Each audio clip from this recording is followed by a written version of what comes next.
Hi అండి, ఎలా ఉన్నారు? అందరూ బాగున్నారు కదండి. నాటుకోడి చికెన్ అండి, చాలా పచ్చడి చాలా బాగుంటుంది.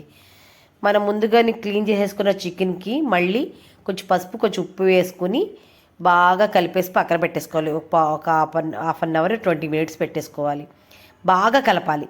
ఎందుకు బాగా కలపాలంటే ఆ లేయర్లోకి ఉప్పు ఈ పసుపు వెళ్ళాలన్నమాట. అప్పుడు నీసు వాసన రాకోకుండా ఉంటుంది. వేపుతున్నప్పుడు మనకి లోపలికి వెళ్తుంది. అలాగే ముందు మసాలా వేపుకుందామండి. మసాలా వేపేసుకుంటే ముందు పక్కన పెట్టేసుకోవచ్చు. అప్పుడు ఈ మసాలా పెట్టేసి ఉంచుకున్నాం అనుకోండి, ఈ చికెన్ కూడా ఫ్రై అయ్యేలోపు మసాలా కూడా రెడీ అయ్యి ఉంటుంది కదా. మనం ఏం చేయాలంటే పెట్టేసుకున్న తర్వాత లవంగ మొగ్గలు ఒక స్పూను, యాలక్కాయలు ఒక స్పూను, ఒక 5 అంగుళాలు దాల్చిన చెక్క, ఒక స్పూను మెంతులు, 2 స్పూన్లు ఆవాలు, 2 స్పూన్లు జీలకర్ర, 4 స్పూన్లు ధనియాలు. ఈ కొలతలతో మీరు వేపేసుకుని పక్కన పెట్టేసి మిక్సీ చేసుకోవాలన్నమాట. ఈ వేపే విధానం ఎలా ఉండాలంటే అంత ఎర్రగా కాకుండా మాడిపోయినట్టు కాకుండా మాదిరిగా ఎగుతూ ఉండాలి. చిన్న సిమ్లో పెట్టుకుంటే బాగా ఎగుతుంది. లోపల కూడా కరకరలాడాలి ధనియాలు పట్టుకుంటే. అదే స్మెల్ పచ్చడంతా పడుతుందన్నమాట. ఇలాగే ఈ నూనె వేడి చేసుకుని బాగా నూనె వేడెక్కాలి. ఆ 1/2 కేజీ నూనె పడుతుంది. అదే నూనెలో మనం పచ్చడి కలిపేసుకుంటాం.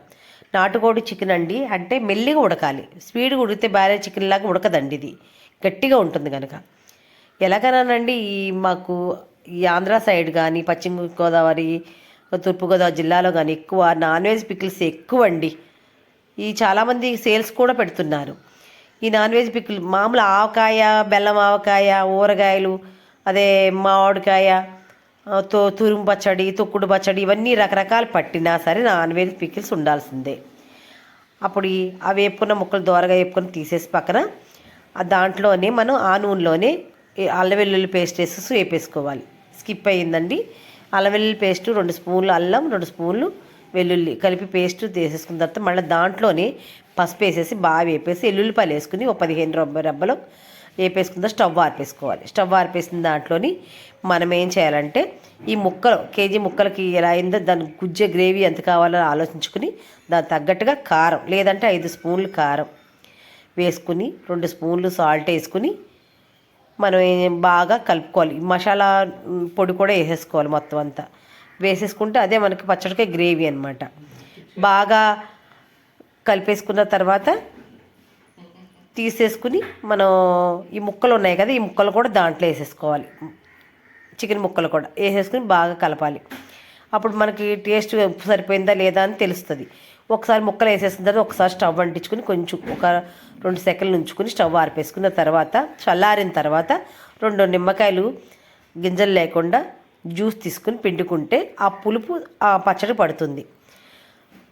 ఒక డే అంతా వదిలేస్తే సెకండ్ డే అయితే పచ్చడి వేసుకోవడానికి చాలా బాగుంటుంది. ఇలా రకంగా పట్టుకుంటే కనుక మనకి ఫ్రిడ్జ్లో పెట్టుకుంటే 6 నెలలు నిల్వ ఉంటుంది. అదే బయట పెట్టేసుకుంటే 2 నెలలే ఉంటుంది. ఎందుకంటే మనకి నూనె సమానంగా ఉండకపోతే కనుక పైన పాడైపోతుంది అనమాట.